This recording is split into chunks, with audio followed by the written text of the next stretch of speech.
y qué mejor para entenderlas con gente que sabe en serio. Y está con nosotros Sabino Vaca Narvaja, ex embajador argentino en China. Sabino, gracias por venir. Ya ha venido otras veces. Por suerte, muchas veces. Así que, no, y es más, vino porque estábamos planificando en esto de la guerra comercial que vinieran junto con el ex embajador de Estados Unidos, Jorge Argüello. Jorge tuvo un quilombo de agenda, no pudo venir, pero dijimos, hagámoslo igual porque hay un montón de cosas y otro día hacemos nuestra propia Guerra Fría acá. Me encanta, aparte soy muy amigo de Jorge, así que sería muy divertido. Sí. Bueno, estaba hablando, pregunta, ¿no? Para alguien que conoce de política internacional y de la economía en el mundo, ¿podemos pensar esto que dice el gobierno de el quilombo que hay en el mundo, que ahora vamos a meternos, es imposible que nos afecte? No, para nada. Mira, lo primero, bueno, ya lo decía, ¿no? Perón y el corpus de la doctrina peronista. Si vos no tenés caracterizado el esquema internacional, la primera política es la política internacional. Sí. Si vos no tenés caracterizada la política internacional en buen sentido, y vas a estar complicado para tu estrategia nacional. Sí. Entonces, el primer punto, Milei tiene varias distopías. O sea, si querés una parte más de distopía anacrónica o de moda en la parte, digamos, discursiva o de modos disruptivos, y otra más grave, porque lo que hay ahora es un reverdecimiento de ciertos nacionalismos por la fase que está el mundo, por la fase también en la que está China, y hay un esquema de proteccionismos y reverdecer de nacionalismos, algunos más hasta con ribetes fascistas, digamos, ¿no? Sí. Pero la distopía más extrema de Milei es que dentro de ese esquema de reverdecer el nacionalismo, que él aparte dice adherir, él tiene un capítulo libertario anarquista que está en contra de todos los movimientos que él apoya. Claro. ¿No? Empezando por Vox, que dice vamos a sacar la peseta, por países de la Comunidad Europea que dicen vamos a terminar con la Comunidad Europea, e incluso ahora con su ídolo Trump, ¿no? Yo creo que la primera enseñanza de esto es cuando vos te subordinás obscenamente, como lo ha hecho Milei, yo siempre digo, esto es mucho peor que el esquema de las relaciones carnales, pero mucho peor. Porque en el momento que Menem empieza el tema de las relaciones carnales, Sí. estaban, si quieren, los 90, Fukuyama diciendo es el fin de la historia, la caída del muro. Había un contexto mundial donde la mayoría de la intelectualidad, obviamente yo no estaba de acuerdo con eso, ni con Sí. la frase de Fukuyama, Pero había ganado Estados Unidos. pero claramente el ganador era Estados Unidos. Entonces, de nuevo, acá lo que hay que analizar es Estados Unidos, cómo nos fue en este tiempo, ¿no? Cómo nos fue con Inglaterra, cómo nos fue o sea, y ahí vas a sacar tus propias conclusiones en función de tu interés nacional. Entonces, fíjense esto, Milei hace todo el esquema de obscenidades mucho peor que las relaciones carnales que digo, porque rompiste con políticas de estados, votando, acompañando a Estados Unidos y a Israel en la mayoría de las votaciones de Naciones Unidas, sacando a Argentina de un estatus que había tenido en materia de derechos humanos, de medio ambiente, de una legitimidad que había ganado en el esquema internacional, bregando por el multilateralismo, buscando un esquema de arquitectura financiera que no sea especulativa, sino que sea productiva, en un montón de hitos que con los cambios de gobierno lo manteníamos. O sea, vino Milei, rompió eso y como un espejo empezó a salir del acuerdo climático, ahora de la Organización Mundial de la Salud, a salir del esquema también de Naciones Unidas, me falta uno, era el acuerdo de la OMS. de la Organización Mundial de la Salud, Sí. como espejo reactivo, o sea, y fíjense cómo termina, todos los deberes comprando esta escandalosa compra de los aviones usados que el ex embajador de Macri, Diego Velar, compraron Falcon viejos, ¿no? O sea, da señales de subordinación como nunca había pasado en la historia de la política argentina, y te responden como esta frase, te hablé con el corazón y te responden con el bolsillo. Claro, eso te iba a decir, no nos sirve, vos decís, ponele, no estoy de acuerdo, pero me subordino a Trump. Digo, este es un nuevo estado norteamericano, sumame una estrellita, qué sé yo, pero sumame los beneficios. Pero es que en la historia cuando vos te ¿Nos da subordinás, además de perder soberanía y autonomía, perdés decisión. Claro. Entonces, estamos en el peor de los mundos, porque tenemos un Milei que admira a Trump, y Trump toma medidas permanentemente. Muchas tienen que ver con China, porque el arancel del aluminio y el acero tiene que ver con China, que es un gran competidor, y acá pasa internamente, Milei tiene esta contradicción. Varios de los grupos concentrados de Argentina lo apoyan, entre ellos Techín, que tiene el directorio en YPF, ha ocupado muchos lugares en el espacio, y político de Milei, y de hecho han participado varias de estas corporaciones en la letra chica de los acuerdos leyes que se han firmado y los decretos que ha hecho Milei. Y sin embargo, le empieza a afectar por el tema industrial. Claro. Porque como decís, o sea, si vos no tenés un Estado que proteja el esquema industrial, y de nuevo, fíjense la relación con China, que también es un espejo de Estados Unidos.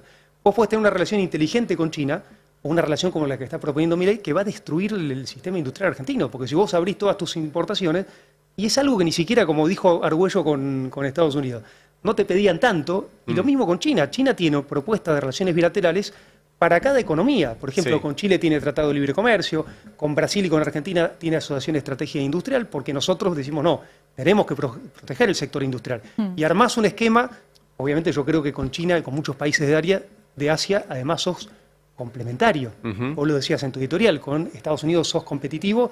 Fíjense lo que costó, y aparte fueron como goles muy chiquitos, Milei con la importación Macri con la importación de limones, que después se cayó, y esto del acero, que en su momento Macri lo corrige, pero yo creo que ahora en la fase esta que está Trump, no lo va a hacer como lo ha dicho, y el impacto no solo ahora con el acero y el aluminio, sino también con este esquema de los aranceles, porque él dice, bueno, vamos a cobrar los mismos impuestos. Argentina, aún con Milei, sigue siendo proteccionista, por suerte, en un montón de rubros. Hay que ver, como decís vos, con el Tratado de Libre Comercio, porque eso... Si avanza eso, sí.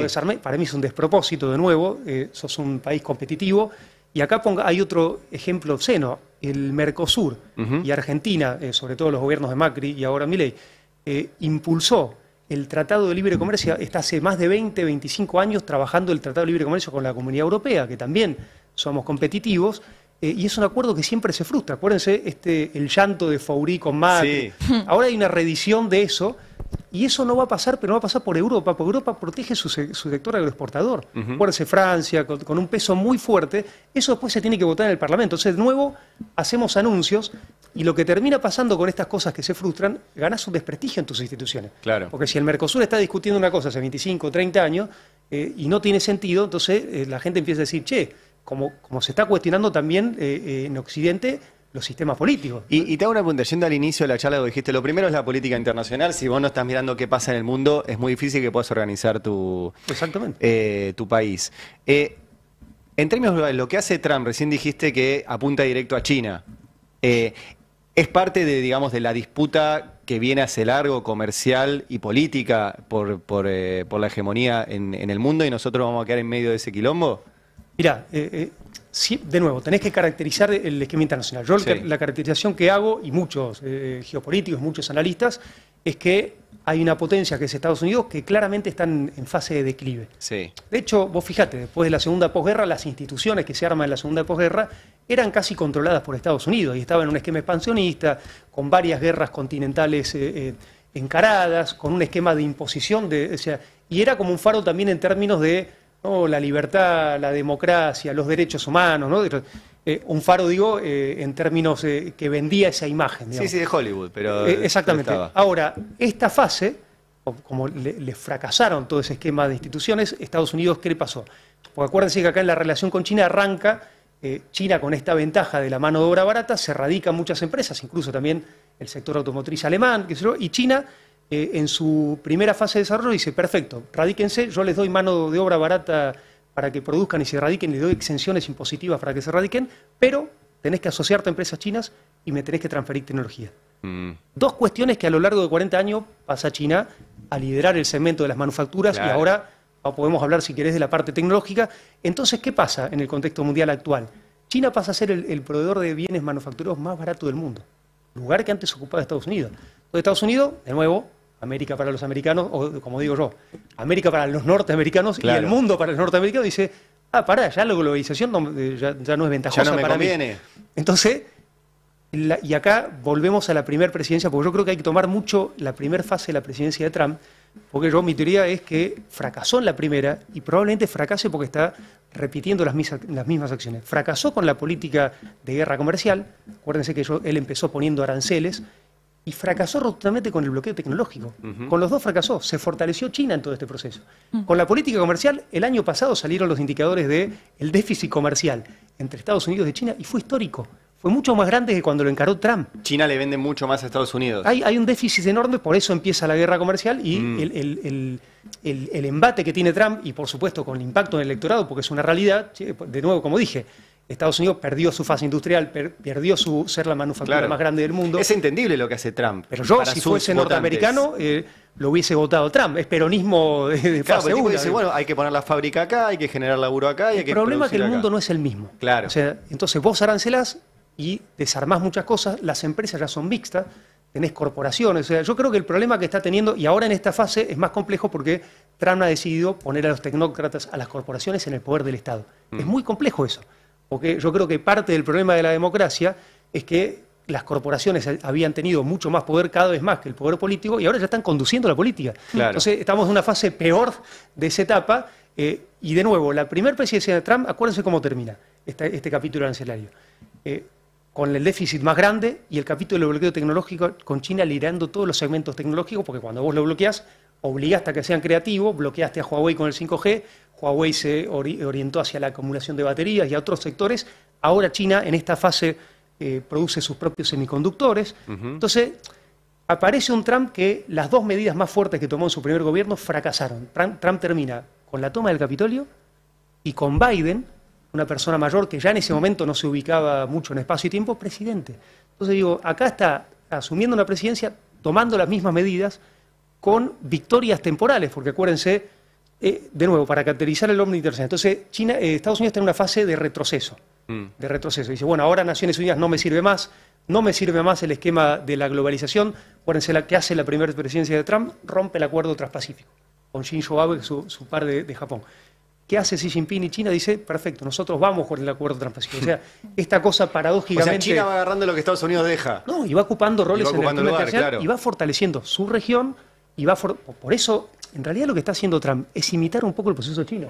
Dice, no, lo que tengo que hacer es fortalecer la región, industrializar, esto es muy interesante, y apostar a la tecnología. Acuérdense que una de las primeras medidas en esta segunda presidencia es el Stargate. Obviamente que se le pincha con la aparición de DeepSeek, que ahora podemos hablar, pero... porque yo creo que estamos viviendo una especie de burbuja tecnológica, como pasó con la burbuja inmobiliaria, ¿no? De Lehman Brothers. Estamos en una fase y ahora vamos a desarrollar eso. Pero Trump vuelve y dice, bueno, imitando un poco el proceso de China, dice, bueno, en esta fase yo tengo que tener mi zona, mi región muy consolidada. Y aparecen estos golpes de Canadá, Groenlandia, claro, México, Panamá, ¿viste? Diciendo, bueno, vamos al acuerdo famoso de Carter, donde decía... Pues ellos ponen siempre, si afecta a la seguridad nacional, volvemos a quedarnos con el control de la seguridad nacional de Estados Unidos es todo. Digamos. Yo digo, ¿por qué victorias de coyuntura? Porque, por ejemplo, con México le funcionó. Acuérdense que Canadá, México por el NAFTA tienen una complementariedad económica terrible y un comercio, un volumen comercial. Entonces, si él le pone 75%, 20% de aranceles, el impacto es muy fuerte. Entonces, de coyuntura, porque él... arma este esquema agresivo y vuelve para atrás, ¿no? Porque después con Sheinbaum vuelve para atrás con ese esquema. Lo mismo hace con Panamá. Panamá le dice, no, yo voy a desandar el camino de la franja y la ruta. Pero fíjense de nuevo, lo que se está desarmando es el espíritu de la filosofía de Estados Unidos. Tiene que sacarse la máscara, ir con un garrote y decir, si no lo haces, entonces ya... No es que el Estado que promovía un esquema de bienestar en el mundo, sino te está mostrando que lo único que promueve es el interés de sus ciudadanos. Yo tengo una duda en ese sentido, porque en esto de los aranceles, sobre todo al acero y al aluminio, poniéndole la fecha en marzo, se plantea también que pareciera ser como una estrategia de negociación, porque ahora va a tener, obviamente, a todos los diplomáticos pidiendo excepciones para sus países. De hecho, la Cámara Argentina de Acero pretende eso de Milei en su viaje, ¿no? Que consiga una excepción para la Argentina. ¿Lo ves así o crees que Trump va directamente con los tapones de punta? Yo creo que en algunas cosas Trump arma un esquema de negociación. Esta me parece que son generales. Cuando él asume, pone el 10% de aranceles a China, a todos los productos de China. Acordate que le había dicho 75%, pone el 10%. Eso tiene un impacto comercial de casi 400.000 millones de dólares para China. Claro. China le responde parecido a como le respondió la primera fase. Le arancela el 10%, pero a sectores estratégicos de Estados Unidos, con un impacto de 20.000 millones de dólares. Puedo decir, che, pero ¿por qué China no le hace lo mismo? Dice, China tiene lo que, ya acá lo hablamos, la paciencia estratégica. ¿Y por qué le funcionó? Porque en los sectores que está tocando, es en la industria automotriz, sectores que venden en China y que producen en China.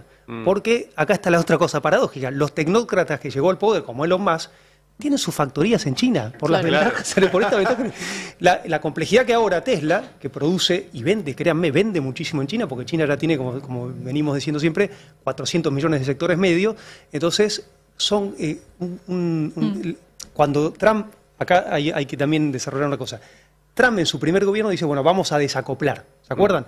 Le vamos a ir a General Motors, a Apple, que vuelvan a Estados Unidos. Él intenta lo mismo que está haciendo la segunda presidencia. Sí. qué le responden las empresas? Con el bolsillo. No, che, yo acá tengo mi mercado más grande, donde más vendo iPhone, le dice Apple, es en China. Claro. Claro, acá empezó a aparecer... Pero es una escala infinita. Pero por eso, 400 millones de sectores medios altos. ¿Es toda la población de Estados Unidos? El doble de los sectores medios de Estados Unidos y que ahora Claro. lo van a duplicar en 10 años. Créeme que China cumple los planes. Entonces, ¿cómo van a dejar ese mercado? China va a tener 800 millones de personas de clase media. En 10 años.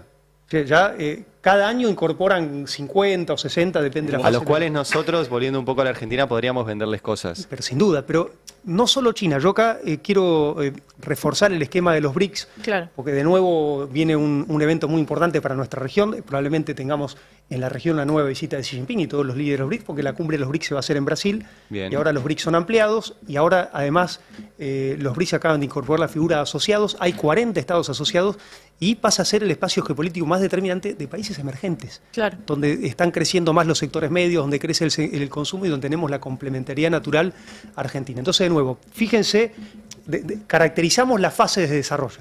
Ahora, Argentina, y esto lo hablamos mucho con Argüello, no se tiene que pelear con ninguno. Claro. Está en un lugar natural, tenés que ver los intereses de Argentina. Entonces, bueno, caracterizás este mundo y decir, ¿cuál es el vínculo que me conviene a mí en función de mis vectores de desarrollo?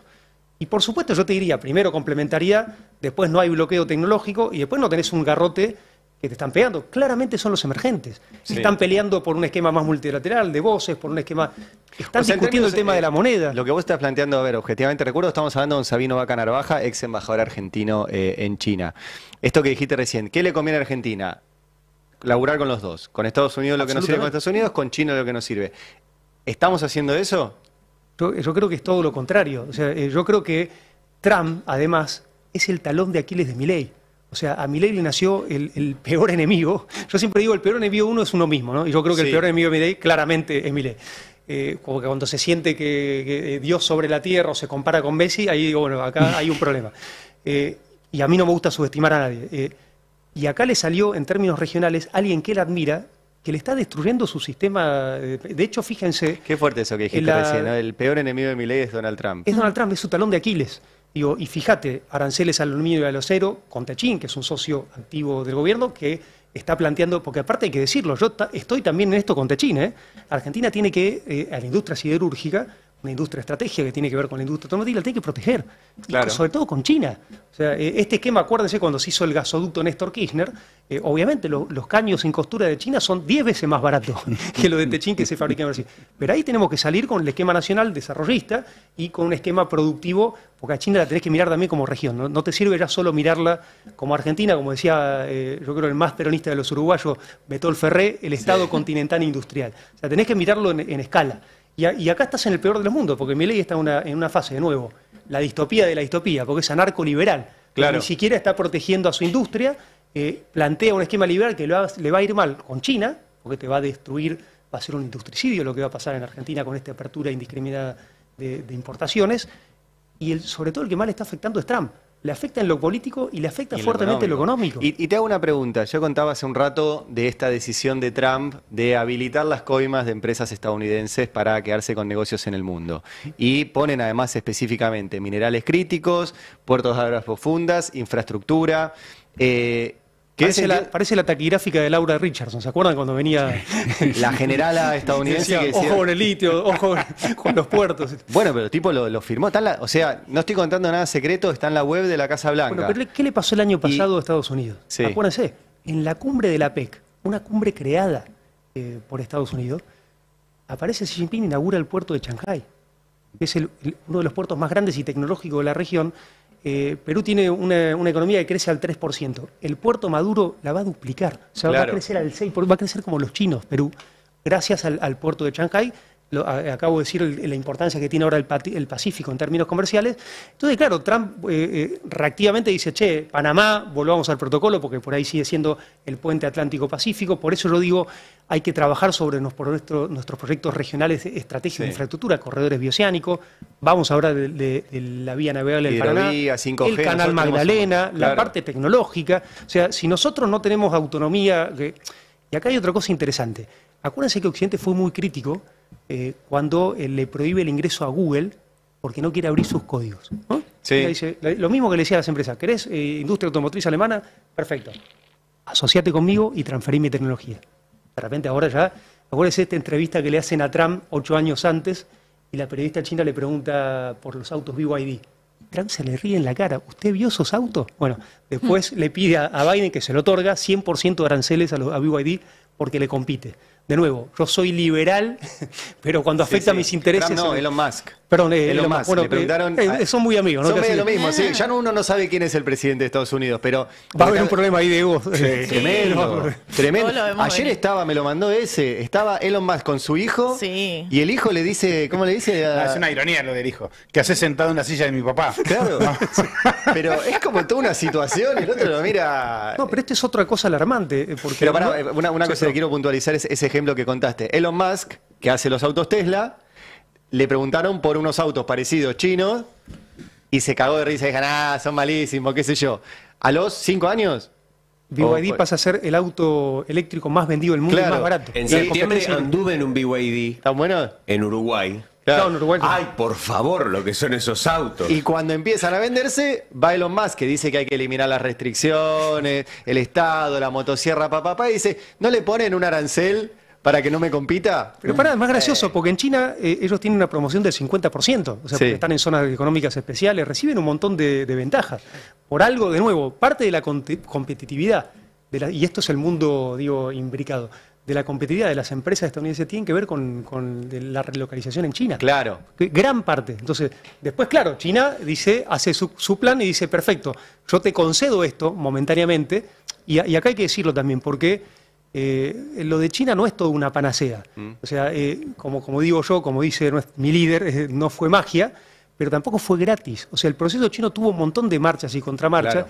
y todo episodios muy complejos como lo de Tiananmen, pero es muy interesante estudiar lo de Tiananmen porque nadie dice a quién le pasó Tiananmen, ¿no? A Deng Xiaoping.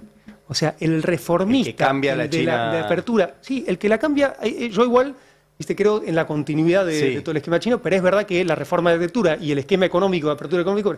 Pero ¿qué pasó en ese proceso que China empieza a tener un crecimiento enorme? Inflación. Porque cuando creces, Claro. tenés inflación. Las tasas de inflación más grandes, la anterior a las protestas de Tiananmen, fue en el 88. Es increíble lo poco, y lo asumo incluso como autocrítica, lo poco que sabemos y hablamos de China, siendo además casi nuestro principal socio comercial. La otra vez que viniste contaste, si podés repetirlo, la cantidad de embajadas que tenemos, lo mal distribuida que está nuestra Cancillería. Una vergüenza. ¿Cómo es? 30 embajadas en Europa, 15 en Asia. Y particularmente con China hay cosas más llamativas. La Cancillería tiene una clasificación ABC para Sí. los destinos. No le quiero contar cómo está China. Beijing es C. ¿Qué quiere decir C? Es No. el peor. ¿Quién es A? Europa, Estados Unidos y Canadá. Entonces vos cuando clasificás, ellos hacen como una licitación. ¿Y eso nunca se cambió? No, nosotros empezamos el proceso para un B, porque decía, che, esto es un escándalo. ¿Por qué? Claro. Porque venían los funcionarios diplomáticos, solo se quedaban 2 años. Porque, obviamente, es la te quedás 4, es la A. y después, ¿por qué licitas un C? Porque después, si vos licitas el peor, te corresponde un A. Entonces, era puente. Obviamente, muchos diplomáticos cuando iban a China veían, como le pasó acá con Sí, BYD, claro. cuando ves el esquema tecnológico, decís, che, seguridad, todos estándares que cualquier occidental dice, estos son los valores que yo quería defender, llegan ahí, se dan cuenta de la expertise y piden prórroga. O sea, nosotros tenemos mal orientada nuestra Cancillería en términos de nuestra. Yo creo que la nuestro Cancillería desarrollo. está diseñada para un mundo que no existe más, la Argentina, y muchos Claro. de la región. Nosotros, acuérdate cuando hicimos este Que congreso... se podría cambiar relativamente fácil, digo. muy es, rápido, che, no mandamos- necesitas ni decreto, ahí hay resoluciones internas, pero, Sí. pero fíjense cosas muy básicas que no hay, creo que, discusión ideológica. Nosotros tenemos un cuello de botella enorme con el tema de las visas, el otorgamiento de visas para turistas chinos. ¿En serio? Demora Argentina casi un mes. Turistas chinos que hoy son el turismo emisor que más gasta promedio. ¿Y para el turista al yanqui? año. No, pero fíjate esto, Europa, cualquier país de Europa le otorga la visa de las embajadas que están en China en una semana. Argentina se la otorga en un mes. Claro, los europeos dicen, che, es el que más gasta promedio en el mundo Claro. de turismo, vienen, compran las grandes, porque aparte son, como con China tuvo este ascenso tan grande, tiene un montón de nuevos ricos y compran marcas y son muy consumistas. Entonces, esta gran dinámica de consumo se la gana Europa y muchos países que tienen este esquema. Nosotros iniciamos un proceso para hacerlo, pero aún hoy tenés un esquema muy complejo y el cálculo que habíamos hecho nosotros era, vos tenés pico en Argentina de 70.000 turistas al año, lo máximo que llegaste. Podrías en 3 años tener 1 millón, con un plan de visado Chinos. más rápido, chinos. Imagínate con un millón de chinos acá consumiendo. al año, un esquema que habíamos hecho con Aerolínea de trazar un vuelo más directo, con una escala en Auckland que reducía 10 horas el viaje, que es muy largo, que vos le permita pagar en el QR. Hace 10 años que China ya no usa billetes, ¿no? WeChat. Paga QR, exactamente. Claro. WeChat, Alipay, todo ese. Sí. Volvemos al capítulo de las tecnológicas. De nuevo, no fue magia. Cuando digo no fue gratis, es esto, porque tuvo costos sociales. Claro. Pero lo interesante de esos reclamos que acá se no, los reclamos de la libertad, no, era un reclamo conservador. Decían, che, yo no quiero este esquema de apertura tanto donde tengo niños trabajando en las fábricas, donde se me licúa el salario, donde hay una inflación enorme. Y fue decir, necesitamos más control del partido. Porque es interesante esa lectura, porque una tenía lectura, no, acá estaba una protesta democrática, que es verdad, hubo un componente, y acá hay que ver la historia china.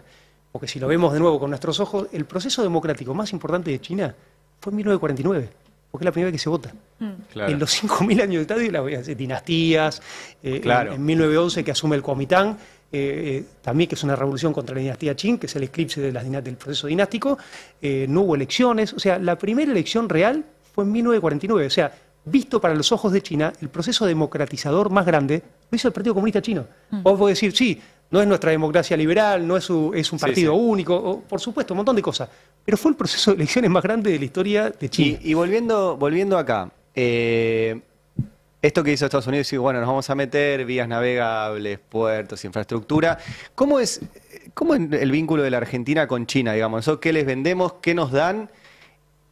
¿Y cómo queda la Argentina, que es un lugar bastante estratégico también del mundo, en esa disputa, digamos? Porque también hay bloqueos de Estados Unidos para que China pueda estar en la región, digamos. ¿Cómo se da todo eso? Bueno, primero, voy a usar una frase de Milei. China no te pide condicionalidades, ¿no? Lo que confesión de parte, relevo de puerta, fue muy fuerte, porque acuérdense que cuando asume Milei, ellos tenían, nosotros habíamos usado parte del swap como crédito, 5.000 millones, y había que pagarlo. Sí. Y Milei, con todo este desprestigio, estos insultos que hizo incluso a la figura de Xi Jinping, le pide por carta, che, prorrogame esto, que se prorrogó, o sea, en junio se le vencen estos 5.000 millones, tiene que pagarlos, se están pagando los intereses, tiene que pagarlo contante y sonante. Fíjense este drama que Milei hizo el ajuste más brutal de la historia argentina y más rápido, y terminamos con las reservas yéndose, con la erosión de todos los salarios de la jubilación, del empleo público, del empleo privado, con un industricidio en el peor de los mundos y con el mismo estancamiento de las exportaciones.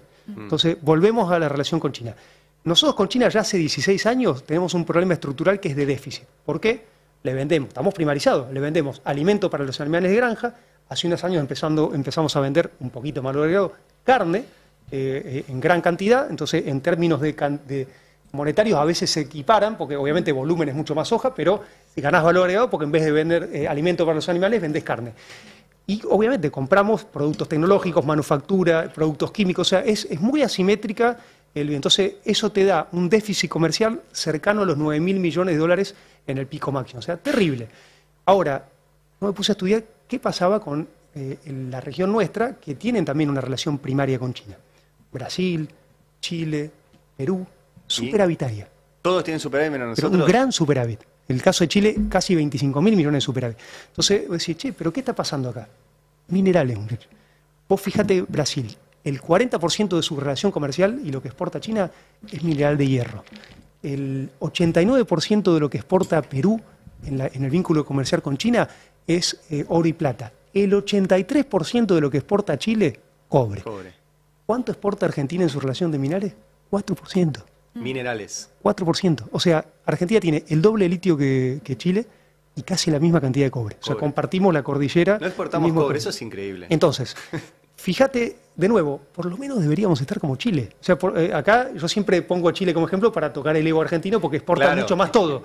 Salmón, vino, cereza, cerdos, tienen granja de cerdos grandes. O sea, es realmente escandaloso y yo en la última publicación digo, tenés que reformar tu servicio exterior, tenés que trabajar sobre tu comercio exterior, la vía navegable, el canal Magallanes, los corredores bioceánicos, son proyectos estratégicos fundamentales. Esta locura de privatizar el Belgrano Cargas, cuando tuviste financiamiento chino enorme, que es la parte de transporte de todo tu sector productivo, es una locura porque ya sabemos que no son rentables. O sea, como decíamos de las compañías acompañadas por el Estado, acá tenés que tener un esquema de apuesta a infraestructura muy grande para poder salir de esta gran brecha que tiene histórica Argentina de que no puede exportar más. Tenemos un cuello de botella de 80.000 Nosotros llegamos a un pico en el 2022 de 88.000 y ahora con Milei se estancó. Entonces, fíjate la paradoja. Liberalizaste todo, le diste un RIGI que era un esquema leonino de concesiones increíbles, no te vienen inversiones. Con nosotros que teníamos realmente complejidad económica grande, 12 tipos de camas, te puedo hacer un... Vinieron 5 empresas, esta empresa que se acaba de juntar Milei y Ganfinico vino con nuestro gobierno a invertir en litio. Y además nosotros le exigíamos, porque tenemos esta cuestión virtuosa con los minerales, les exigimos, no, vos querés venir a invertir, vos acá tenés que asociarte con YPF Tech. YPF Litio. Claro. Porque nosotros queremos buscar valor agregado porque tenemos industria automotriz, no tiene Chile ni Bolivia, Argentina tiene industria, podemos armar una reconversión. Podemos hacer lo que hacían los chinos, BYD, Chery, quiero decirles que 300 marcas automotrices tiene China, porque hoy China Baofeng. produce 33 millones de autos por año, en la última estadística. Esto es más que Estados Unidos, que Europa, que Japón y que Corea del Sur juntos.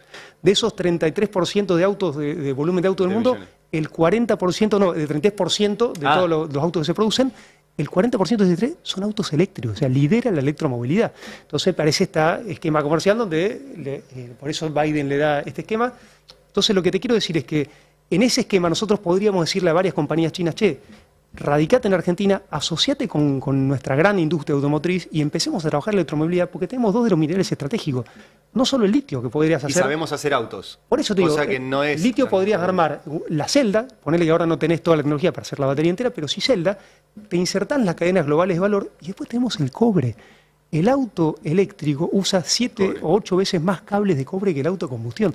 Entonces, de nuevo, Argentina no es rica, no es grande por nosotros, quiero decirlo, porque si nosotros nos pusiésemos de acuerdo, y acá hago un mea culpa con respecto a la política, porque vos sabés que yo soy muy crítico y creo que también Milei es responsable de la mala política nuestra. O sea, porque si vos no profundizás, o sea, Milei terminó siendo mucho más disruptivo en un montón de cosas que nosotros. Claro. Discutía ideología, tocaba puntos que eran incómodos, como la casta. O sea, yo creo que si la política no acusa ese recibo y no somos osados de decir, ¿cómo es esto de la vía navegable? O sea, y acá quiero hacer un poco de reconto porque acuérdense que esto se inició con el proceso nuestro.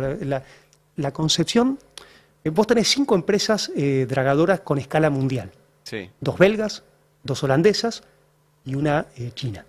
Ahora, estas 4 quieren asociarse con la China de nuevo por escala. Es una de las más grandes del mundo. ¿Qué pasó en la primera licitación cuando se venció la concesión? Claro, estamos hablando ahora mediáticamente de lo que se conoce como hidrovía, es nuestro río Paraná, que es por donde salen el 80% de nuestras 89% de nuestras producciones salen por ahí.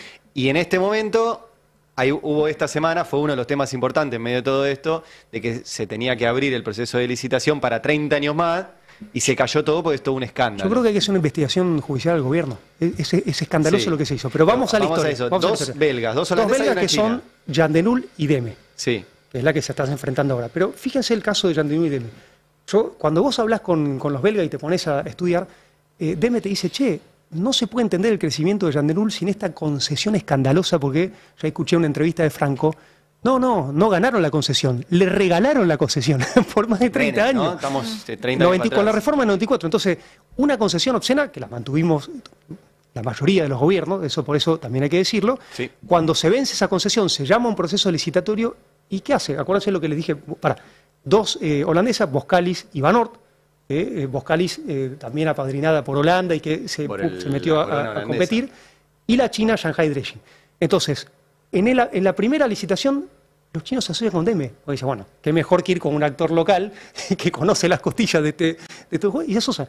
Se presenta en el proceso licitatorio que en ese momento estaba la AGP, la Administración General de Puertos, que hace la licitación, Boskalis no se presenta, por una cuestión de escala, se presenta Deme con Shanghai Dredging y se presenta Yandenul, por supuesto, y el informe técnico desestima la presentación de Deme con China, con la empresa china. ¿Por qué? Una cuestión técnica menor. Escándalo. O sea, agarran, estamos hablando de empresas muy grandes. Agarra Deme y Shanghai Dredging y hacen una solicitada, esto está todo publicado, en La Nación Paralela, en Clarín, los diarios principales de tiradas y en varios diarios más, diciendo, esto es escandaloso, nos acaban de desestimar por una cuestión de una firma realmente irrelevante y nosotros presentamos 40% más barato. Fíjense el dato. ¿Cómo terminó? El gobierno desestima la licitación, porque realmente era también por eso digo que hay que revisar todas las cuestiones. Y queda desierta. Ahora es como dijiste vos en tu editorial, ¿quién se benefició? Yandenul. Y porque Siguen mantuviste, los mismos. porque el problema con las dragas es que vos no podés dejar de dragar. Claro. O sea, es un gran lío porque la sedimentación está permanente y además Claro, quiero para decir, el que no conoce, los barcos tienen que pasar, para Exactamente. pasar hay que dragar el río, o sea, y cuanto más lo dragues y mejor esté dragado, más carga pueden tener los ahora barcos. vos tenés que para que tener barcos más calado. anchos porque Sí. no tenés la profundidad del calado para los nuevos New Panamax, el tipo Y se de- cobra un peaje. No, claro, pero Y tenés el control de los puertos y el control de tu comercio exterior, o sea, es clave para la volviendo al Argentina. esquema regular, yo trabajaría un esquema de asociación Estado-Estado. Y le diría a los chinos, che, armemos una sociedad con una empresa estatal argentina y asociémonos con una de las dragadoras más importantes y armamos un esquema Que lo controle el revitalicemos, Estado. pero revitalicemos nuestros puertos, hagamos un fondo fiduciario, generemos esta Shanghai Dredging, cuando vos ves lo que hizo en el dragado en el Yangtze, que es la que dragó el Yangtze, tenés ciudades como Wuhan, famosa por el que como Chongqing, y son kilómetros y kilómetros porque, también hay que decirlo, el comercio mundial es marítimo. Entonces, tener un esquema de vía navegable bien aceitado, yo le sumaría a esto lo del canal de Magdalena, que también es estratégico, que ganás soberanía, porque dejas de que pase por Punta de Indio con control de Uruguay. O sea, yo lo vería como una cuestión integral y que, como decís vos, tiene que ver con tu soberanía económica y política y tu control del comercio exterior. Y lo podés hacer con un sistema privado Mixto. estatal, ¿no? Sí. Ni siquiera necesitas, porque yo creo que no tenemos alcance aún para hacerlo solo con el Estado. ¿Qué pasa con qué hace este gobierno? Por eso digo que es escandaloso. Porque el primer capítulo, vos lo planteaste muy bien editorial, pero el primer capítulo es que desestima la participación de los chinos.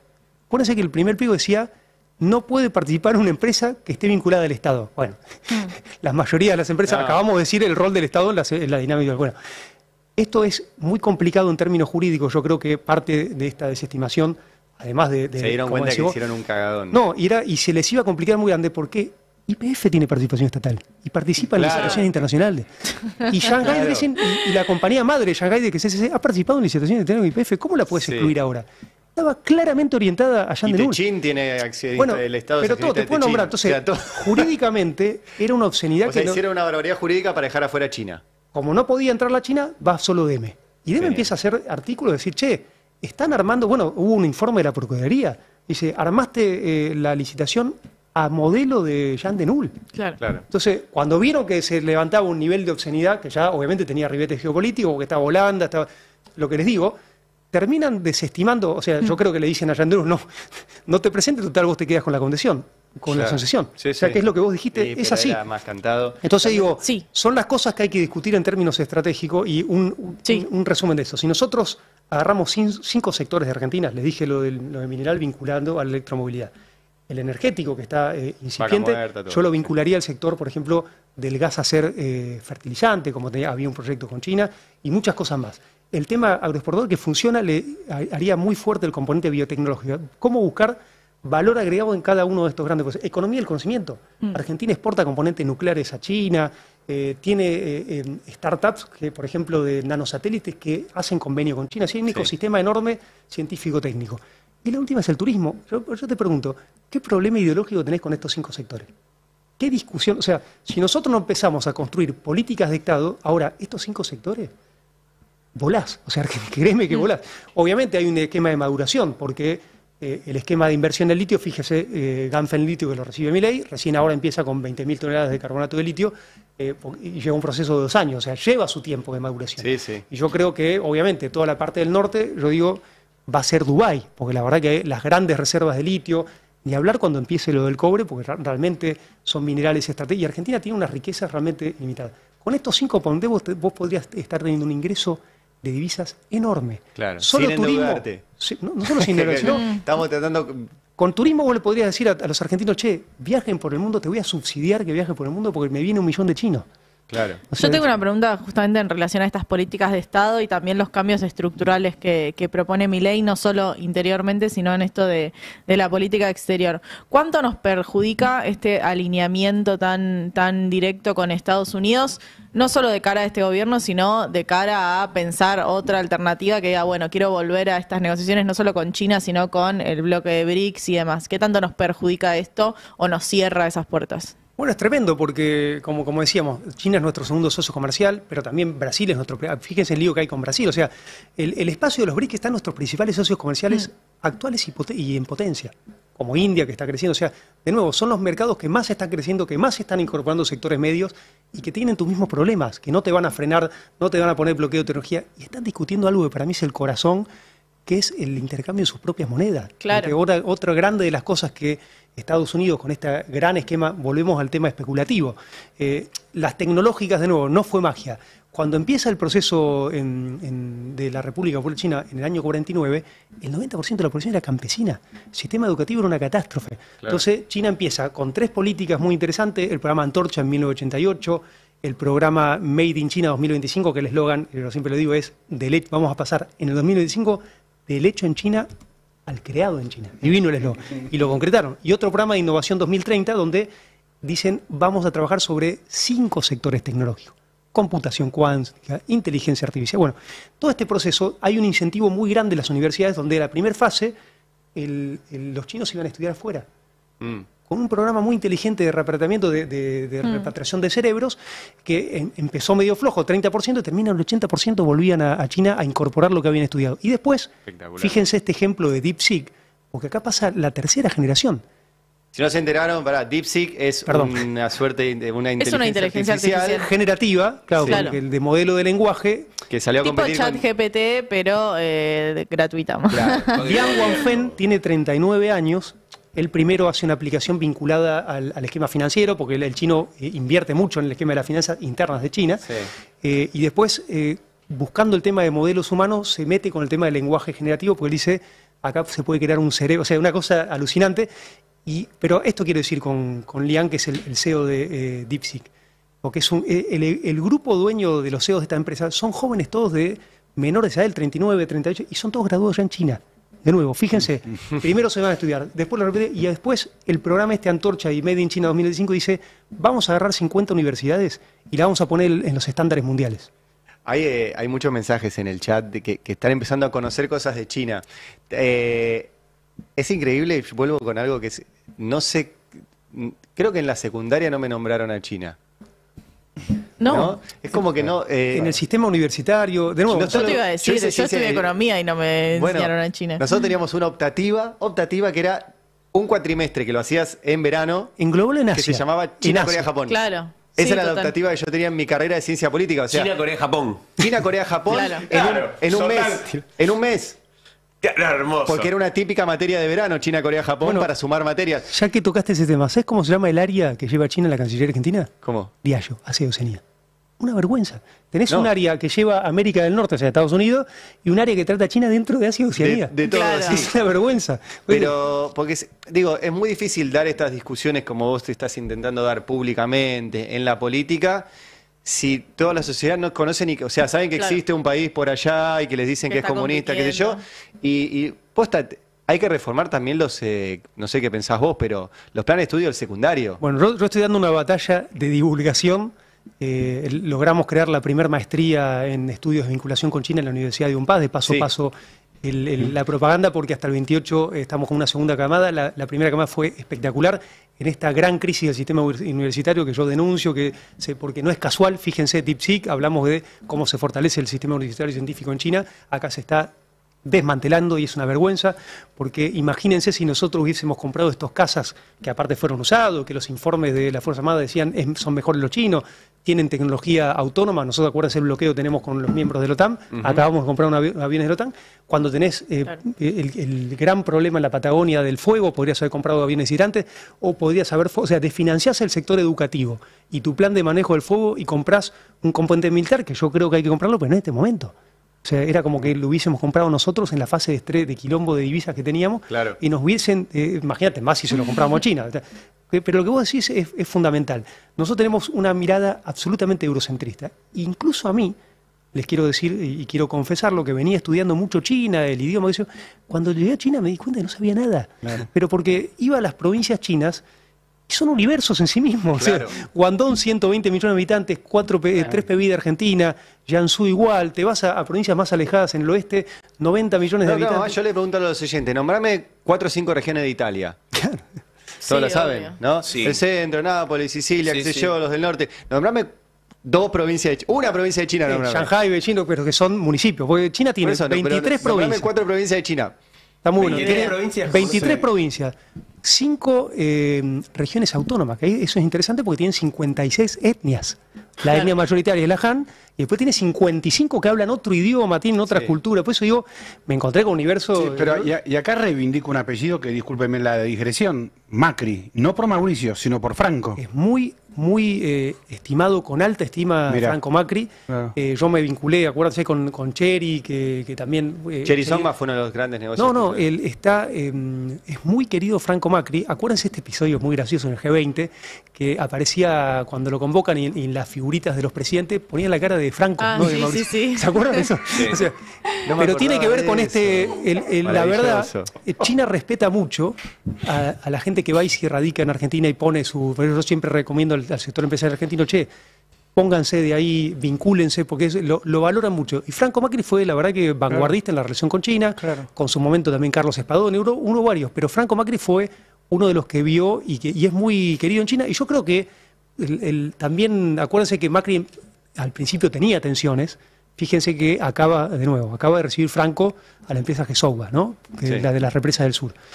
Macri empieza con tensiones, el tema medioambiental, bueno, y en el primer viaje que hace, acuérdense que él viaja con Gerardo Morales, le pide un proyecto muy bueno, que es el de Caucharí, que es el parque fotovoltaico hoy más grande de la región latinoamericana, que está también a mayor altura, y que está ya y fíjense esto de la infraestructura que financia China, ¿no?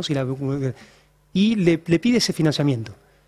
El presidente Xi Jinping le dice, sí, pero vos cumplís los compromisos asumidos, Porque ya hay que hacer estaba, represa. claro. Y acá va a ser igual. Entonces, fíjense, hemos perdido un año de tiempo. Sí. Nosotros teníamos un listado de 10 proyectos estratégicos, Atucha, AMBA 1, todos que tienen que ver con generación de energía, con red de eléctrica. Todos proyectos que generan empleo, que son de inversión, que te financia China a tasas muy baratas. Sí. ¿Qué le está pasando a este gobierno? De nuevo, hizo un ajuste brutal con un impacto en la industria y en la sociedad terrible Mm. para no ir a nada. Tenemos déficit de reserva y tenemos una inflación que dice, no, son récord, pero está estancada. Claro. El pico que yo dije que hubo lío en China con la inflación es 18% anual. Claro. Imagínense. Sí. Y obviamente que si vos no tenés crecimiento, podés planchar la inflación. Claro. El desafío es Crecer y- que no haya inflación con crecimiento. Total. Y vos, el otro punto, Argentina debería duplicar sus exportaciones. Duplicar. Y no es un desafío difícil. Yo te digo, yo les puse el ejemplo y a mí me volví loco con el proceso de China por el gran crecimiento que podía tener Argentina. Yo lo miraba siempre desde el prisma. Claro, sí, sí. En muy poco del tiempo, tema nacional. China. Claro. En muy poco tiempo. Che, bueno, llevamos una hora hablando y yo tengo Perdón. 7 millones. No, Mal, se al abrieron revés. muchas puertas. Tengo Y puede 7 ser otra millones hora. de preguntas más, pero claro. ¿no querés ser columnista? No, y Claro, y hablamos de China. ¿Habrá Me China? encanta. Le cambiamos Me el nombre encanta. al programa, todo. ¿Habrá Yo China? ahora estoy haciendo una especie de larga marcha federal Sí. con respecto a esto de divulgar, como que yo coincido con el Es que, diagnóstico. re. Estoy yendo al Chaco, a la Universidad Popular del Chaco, ahora en 1 de marzo, justo mi cumpleaños. Estoy yendo el 5 a la Universidad de Río Negro, Nacional Río Negro. Voy a ir a la Universidad de Tierra del Fuego. Estoy con los equipos, porque creo que las universidades también son Es que nos fundamentales. sirve Es el debate de las ideas. como país. Y después, insisto con esto que dijiste antes, no es vamos solo con China y dejemos Estados Unidos Es de un lado. error Hay que agarrar aparte. todo.